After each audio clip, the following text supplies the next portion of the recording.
খালি বলতেছে যে যাও তাড়াতাড়ি যাও নিয়ে আসো। কেন বলতেছে? দাদু তখন তোমাকে মিস করতেছে মনে হয়। দাদু জানো কি হয়ে গেছে? দাদু আসলে দাদি একটা বুড়া হয়ে গেছে কেন? দাদুকে বেশি বেশি খাইতে দিবা তাহলে।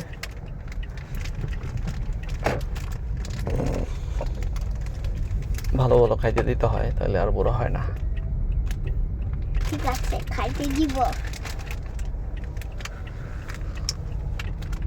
ও আমাকে খাই দিচ্ছে কেন? ও খাই দিন নাই। ওকে তো আমি চিনি না, ওকে আমি এখন কেন খাই?